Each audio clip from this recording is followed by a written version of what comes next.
Hi friends, இன்றைக்கி சப்பாத்திக்கு ஒரு காய்கறி குருமா எப்படி பண்ணலான்னு பார்க்கலாம்.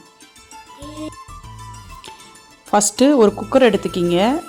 அந்த குக்கரில் எண்ணெய் சேர்த்துக்கிங்க. நான் கடலெண்ணெய் சேர்க்குறேன். நீங்கள் எந்த எண்ணெய் வேணாலும் சேர்த்துக்கிங்க.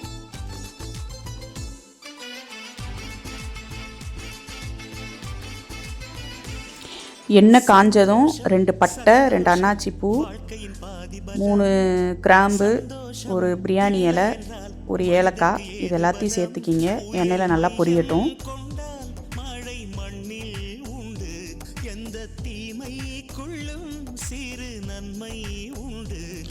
அப்புறம் 2 மீடியம் சைஸ் பெரிய வெங்காயம், அதை நீட்ட வாக்கில் வெட்டி சேர்த்துக்கிங்க எண்ணெயில். குருமானால் அந்த நீட்ட வாக்கில் வெட்டினா நல்லாயிருக்கும்.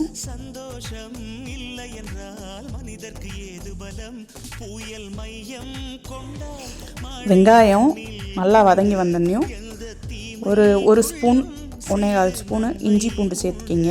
நான் வீட்டில் அரைச்ச இஞ்சி பூண்டை சேர்த்துக்கிறேன். இஞ்சி பூண்டை சேர்த்துட்டு நல்லா அந்த பச்சை வாடை போகிற வரைய நல்லா வதக்குங்க.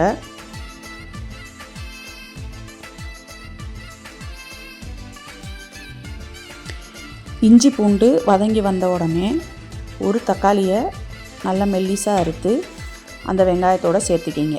சேர்த்துட்டு உப்பு சேர்த்து நல்லா வதக்குங்க.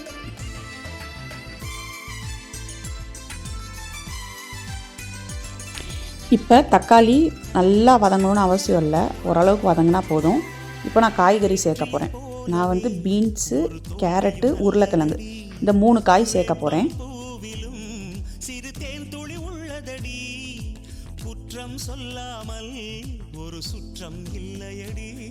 இந்த காய்களோடு நீங்கள் காலிஃப்ளவர் சேர்த்துக்கலாம், பட்டாணி சேர்த்துக்கலாம். இந்த மாதிரி எந்த காய்கறிகளையும் சேர்த்து நீங்கள் எந்த குருமா பண்ணலாம். என்கிட்ட இப்போதைக்கு இந்த 3 காய் இருக்கனால இந்த 3 காயை சேர்த்துக்கிறேன்.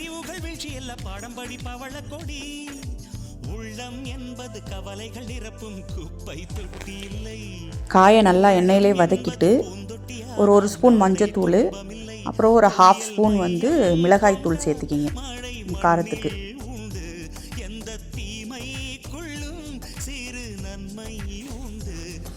இப்போ காய் முங்குற அளவுக்கு தண்ணி ஊற்றிடுங்க. நிறையா தண்ணி ஊற்ற வேணாம்.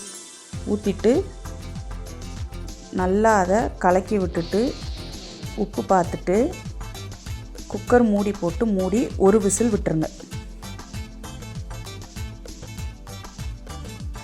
இப்போ நம்ம அதுக்கு மசாலா அரைச்சிட்டு வந்துடுவோம்.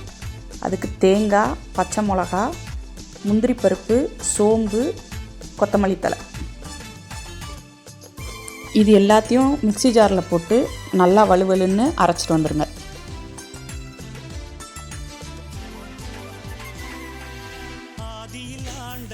இப்போ குக்கரில் ஒரு விசில் வந்துருச்சு. அந்த ப்ரெஷர்லாம் போன பிறகு ஓப்பன் பண்ணி பாருங்கள். நல்லா காயெல்லாம் வெந்திருக்கும். இப்போ நம்ம அரைச்சி வச்ச பேஸ்ட்டை உள்ளே சேர்த்துருங்க.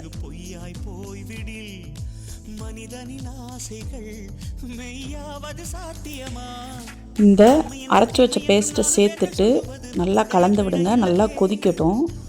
கொதித்து குருமா பதத்துக்கு வரட்டும். கொஞ்சம் தண்ணியாக இருக்க மாதிரி இருக்குல்ல, கொதிக்க கொதிக்க கொஞ்சம் கெட்டியாயிடும். உங்களுக்கு எந்த பதத்துக்கு வேணுமோ அந்தளவுக்கு கொதிக்க விட்டுட்டு அப்புறம் ஆஃப் பண்ணிடுங்க. ஆஃப் பண்ணிவிட்டு சப்பாத்தி கூட சர்வ் பண்ணி சாப்பிடுங்க. நல்லாயிருக்கும்.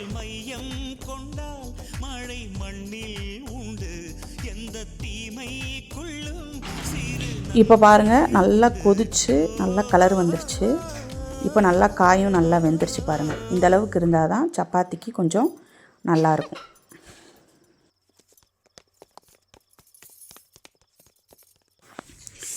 நம்ம கொத்தமல்லி அரைச்சி ஊற்றுனனால இப்போ கொத்தமல்லி தழை போடணுன்னு அவசியம் இல்லை. அதனால் அப்படியே விட்டுருங்க.